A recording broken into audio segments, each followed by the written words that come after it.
बिस्मिल्लाहिर्रहमानिर्रहीम। अस्सलाम वालेकुम नाज़रीन, मैं हूं जुल्फ़िकार मीर और आप देख रहे हैं FB न्यूज़। नाज़रीन, इस वक्त जो अगर पाकिस्तान में मौजूद नंबर 1 किसी बात को करार दिया जाए तो वो सीनियर सहाफ़ी journalist anchor person Arshad Sharif की शहादत है। अभी तक ये पुरस्कार मौत के हवाले से पूरी तरह तफसीलात सामने नहीं आई, लेकिन मुख्तलिफ खदशात जाहिर किए जा रहे हैं। खासतौर पर अगर हम सोशल मीडिया पर देखें तो अफवाहों का बाजार गर्म है। इसी तरह जो मेन स्ट्रीम मीडिया है, चैनल है, वहाँ पर भी ये मौजूद डिस्कस किया जा रहा है। बदकिस्मती कह रहे हैं कि पाकिस्तान ऐसा मुल्क है जहाँ पर सहाफत हमेशा दबाव का शिकार रही है। इस वक्त भी सूरत हाल कुछ ऐसी है। अगर हम सीनियर सहाफी अरशद शरीफ के हवाले से बात करें तो जानना पड़ेगा कि वो कौन से हालात थे जिनके तहत उनको मुल्क छोड़ के जाना पड़ा। दुबई गए, दुबई से लंदन और फिर कीनिया क्यों पहुंचे, ये इसकी तफसीलात अभी आना बाकी है। बहरहाल बताया जा रहा है कि आज रात तकरीबन 1:30 बजे के पाकिस्तानी वक्त के मुताबिक 1:30 बजे उनके जो मैयत है वो पाकिस्तान पहुंच जाएगी और इसकी तदफीन फैमिली ज़राए बता रहे हैं कि जुमरात को होगी। ये नमाज़ जनाज़ा इस्लामाबाद में अदा की जाएगी। इंतहाई ये अफसोसनाक वाक़या है और मुख्तलिफ जो प्लेटफॉर्म हैं वो इस हवाले से डिस्कशन कर रहे हैं। FB जो मीडिया ग्रुप है आज इसी मौजू पर हम गुफ्तगू करेंगे। स्टूडियो में इस वक्त मौजूद हैं FB मीडिया न्यूज़ के रुए रवा हैं राजा फरद बशीर एडवोकेट, खुशामदीद कहते हैं एडवोकेट साहब। उनके साथ मौजूद है दिलदार अब्बास तारड़, मारूफ कानूनदान है, खुशामदीद कहते हैं आप लोग। सीनियर साफी राजा इफ्तिखार भी शरीके गुफ्तगू होंगे। वैसा इंतहाई अफसोसनाक ये वाक़या आपके सामने है। इसके मुख्तलिफ पहलू हैं। मैं चाहूँगा कि पहले तो आप देखें जो इसका कानूनी पहलू बनता है कि उनको यहाँ से जाना पड़ा, वो यहाँ अपना मुल्क अपना देश छोड़ के किन हालात के तहत बाहर गए, इस सारे वाक़े को आप कैसे देखते हैं? बिस्मिल्लाहिर्रहमानिर्रहीम। सबसे पहले मैं आपको बहुत मशहूर हूँ, आपने मुझे यहाँ पे बोलने का मौका बना दिया और इतने अहम इशू पे मुझे आज मौका मिले। तो इंतहाई अफसोसनाक मामला है। सबसे पहले मैं उनकी टीम को इंतहाई अफसोस करता हूँ और उनका अप्रिशिएट भी करता हूँ कि वो अभी भी जिनके दिलेराना अभी उन्होंने काम किया जिस वजह से कर रहे थे, क्योंकि सहाफत आम बंदी के बस की बात नहीं है। अगर वो कड़वे लाभ देखेगा, किसी को आईना दिखाएगा तो ये सूरत आ रही है, क्योंकि उन्होंने इमाम महदी का और शहीद की वो मौत करा रहे हैं, क्योंकि उन्होंने एक हक सच का रास्ता चुना है और हक सच के रास्ते पे अगर उनको इस तरह के भीड़ चढ़ाया गया तो ये वो हक सच के रास्ते पे चल रहे थे। देखिए, अब जहाँ तक बात है कानून के बारे में, कानून अब जैसे कि कहते हैं कि ये किताबी बात है कि कानून सबके लिए बराबर है, लेकिन ये मैं तो ये समझता हूँ, मैं खुद भी एक कानूनदान, मैं लोगों ये सकता हूँ कि ये जो लफ्जी है ना, ये किताबी एक लफ्ज है कि कानून सबके लिए बराबर है, ये सिर्फ किताबों के हद तक अच्छा लगता है। अदरवाइज जो हकीकत है ना, हकीकत के हवाले से इसका कोई तल्लुक उर्दू का कोई तल्लुक आता नहीं है कि ये अमीरों और गरीबों के लिए सेम है, ऐसा कुछ नहीं। अगर इस तरह होता तो मेरे ख्याल से इस तरह का आज का जो हुआ है ऐसे कभी भी ना होता।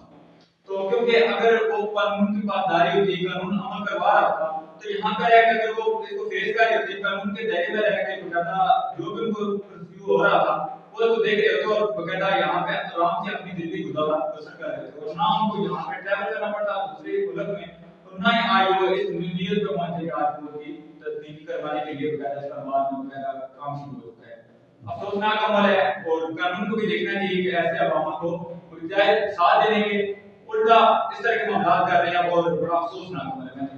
बिल्कुल ठीक है जी, ये अफसोसनाक वाक़या है और ये पहला नहीं है, और जो हालात हैं इसको आप आखिरी भी करार नहीं दे सकते। माजी में बहुत से ऐसे वाक़यात हुए हैं जिसमें सहाफ़ियों की शहादतें हुई हैं। बदकिस्मती के साथ उसमें ये जो केसेस हैं इनमें मुलव्वस लोग या तो मंजर आम पर ही नहीं आए, अगर आए भी तो उन्हें करार वाकई सजा नहीं दी जा सकी। तारा साहब, सहाफ़ी हों, वकला हों, अब देखा जा रहा है कि इस किस्म के वाक़यात ये भेड़ चढ़ जाते हैं।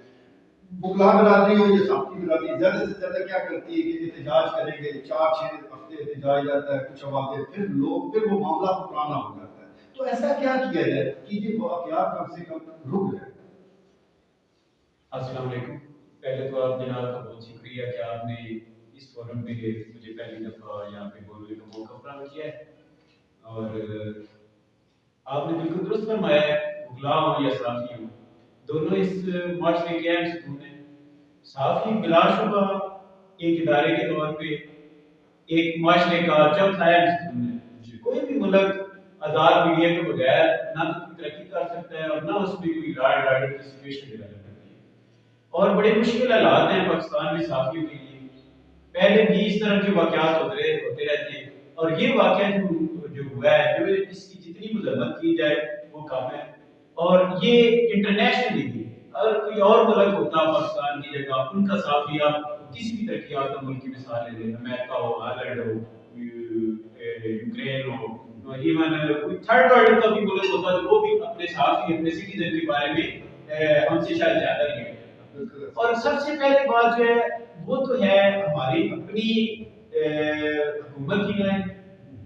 جو حکومت کو چاہیے کہ جو بیسک ہیومن رائٹس ہوتے ہیں وہ اپنے سٹیزن کو پرووائڈ کرنے کی پابند ہوتی ہے, اسی لیے وہ ایک حکومت کرتی ہوتی ہے ایک سسٹم کے تحت, ایک آئین کے تحت, تاکہ اس کے تمام شہری ڈفرینس آف اوپینین بھی ہوتا ہے, صحافی اپنے نقطۂ نظر سے مسائل کو اجاگر بھی کرتے ہیں اور حکومت کا کام ہوتا ہے کہ ان کو ایسا آزادانہ ماحول فراہم کرنا جس میں وہ رہ کر معاشرے کی اصلاحی طور پہ تنقید کریں, مسائل کی طرف اشارہ کریں اور ان مسائل کے کردار میں اپنا کردار ادا کریں. لیکن یہاں پہ انفارچونیٹلی ایسا کچھ نہیں ہو سکا. پاکستان میں جو ہے جب سے پاکستان وجود میں آیا ہے صحافیوں کے لیے, اطلاع کے لیے کوئی آئیڈیل حالات نہیں ہے. تو یہ بھی ایک فیلئر تھا ایز اسٹیٹ. میں سمجھتا ہوں کہ اسٹیٹ کا فیلئر تھا کہ ارشد شریف کو یہاں سے چھوڑ کے جانا پڑا. اگر کوئی بندہ قانون کی نظر میں مجرم ہے تو اس کے خلاف سارے قوانین موجود ہیں. آپ کی ملکی بے تحاشا قوانین ہیں جس کی تحت کارروائی ہوتی ہے کسی بھی پرسن پہ, اور وہ آئین قانون کے دائرے میں رہ کے اور وہ ٹرائل اپنا فیس کرتا ہے. اس پہ جو بھی ایلیگیشن ہو سچا ہو تو وہ کنوکٹ ہو جاتا ہے, اگر جھوٹا ہو تو بڑی ذمہ دار پاتا ہے. عدالتیں ان کو ناٹ گلٹی قرار دیتی ہیں, ان کو کلین چٹ دے دیتی ہوتی ہیں. تو ایسی پریکٹس پاکستان میں تھوڑی سی مشکلات کا شکار ہے. یا ارشد شریف اور کئی مثالیں ہمارے پاس, ان کو ملک چھوڑ کے جانا پڑا. پھر ابھی جو یہ انسیڈنٹ ہوا ہے, ابھی اس میں دیکھیں کہ کینیا کا جو ملک ہے وہ تھرڈ ورلڈ ٹائپ کا ایک ملک ہے جس میں ایک پولیس افیسر اتنا پاورفل ہے کہ وہ ایک اپنا اس کا مفروضہ ہے جو آفیشل اسٹیٹمنٹ آئی ہے وہ جناب کے لمبے بھی ہوگی کہ ایک مفروضے کے طور پہ وہ کہتا ہے کہ جی ایک گاڑی جا رہی ہے سسپیکٹڈ ہے. بھائی مان لے اگر سسپیکٹڈ ہے آپ کا کام کیا بنتا تھا, اس کو روکنا. اگر وہ اشارے سے نہیں رکتا تو طاقت کے ذریعے سے روکنا, لیکن گاڑی کو روکنا. بندوں کو آپ پھر بھی نقصان نہیں پہنچا سکتے. آپ وارن کرنے کے طور پہ پورا یونیورسل لا ہے کہ سب سے پہلے آپ ڈرائیور کو وارننگ دیتے ہیں, اوپن مائک پہ اس کو رکنے کی آپ اس کو کاشن دیتے ہیں. اگر وہ اس کو فالو نہیں کرتا تو پھر آپ اس کے نزدیک جا کے ہوائی فائرنگ کرنی ہوتی ہے.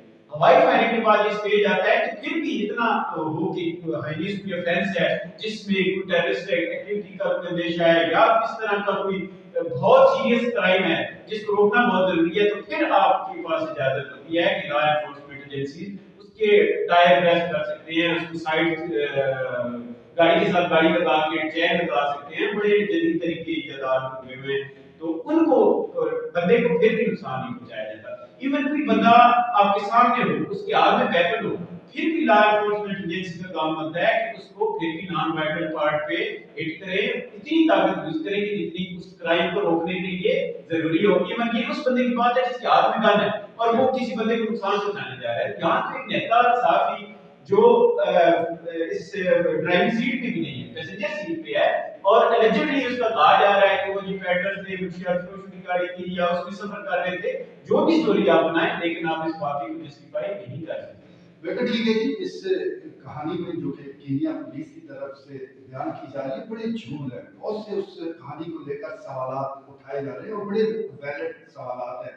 کہا گیا کہ یہ ایسی مشتبہ گاڑی تھی جس میں ایک بچے کو اغوا کر کے لے جایا جا رہا تھا. تو سوال تو اٹھتا ہے کہ ایک بچہ اگر گاڑی میں یعنی وہ موجود ہے تو آپ اس کو بازیاب کرانے کے لیے کیا ڈائریکٹ فائرنگ کریں گے؟ اس گاڑی پر 9 فائر کیے گئے. اسی طرح جس طرح ارشد شریف کو ٹارگٹ کیا گیا اور جس طرح کا نشانہ لگایا گیا, یہ عام پولیس والے کا کام نہیں لگتا. یہ وہ سنائپر ہوتے ہیں جن کے نشانے بڑے پکے ہیں. بہرحال اس حوالے سے سوالات اٹھ رہے ہیں اور اس کا جواب ہماری حکومت کو ज़रूर देना चाहिए। ये मामला जब तक क्लियर नहीं होगा बेचैनी रहेगी। राजेश साहब, आप मुतहर्रिक सहाफ़ी हैं, मुख्तलिफ सहाफ़ती तंजीमों के साथ भी जुड़े हुए हैं।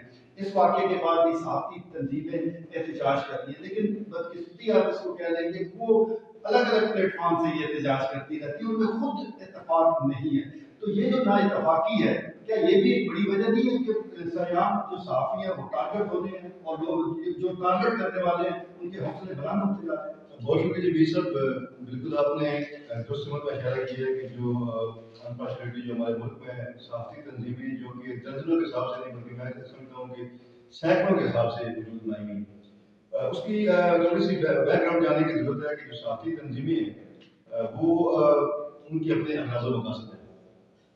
बहुत सारी जो सहाफ़ती तंजीमें हैं, इवन इंटरनेशनल तंजीमें हैं, मैंने 2 इंटरनेशनल तंजीमों के साथ भी काम किया है, मैं उनको अलविदा कह दी है, क्योंकि मैं ज़ाती तौर पर इस नतीजे पे पहुंचा हूँ कि ये सिर्फ एक ऐसा बहुत धंधा है कि ये इन्होंने अपने मुख्तलिफ आप ये समझ लें कि NGO से या मुख्तलिफ अदारों से जो इनके हेड होते हैं, उन्होंने ये पैसा बटोरने के लिए जो है ये सहाफ़ियों का नाम इस्तेमाल करके और सहाफ़त का नाम इस्तेमाल करके सहाफ़ियों के खिलाफ बगूल, सहाफ़ियों के हकूक़, फंडामेंटल राइट उनका नाम ले लेके ये अपनी जगह बढ़ते हैं, लेकिन प्रैक्टिकली इनका इन तंजीमों का ना सहाफ़त को आज तक फायदा पहुंचा ना किसी सहाफ़ी को फायदा पहुंचा।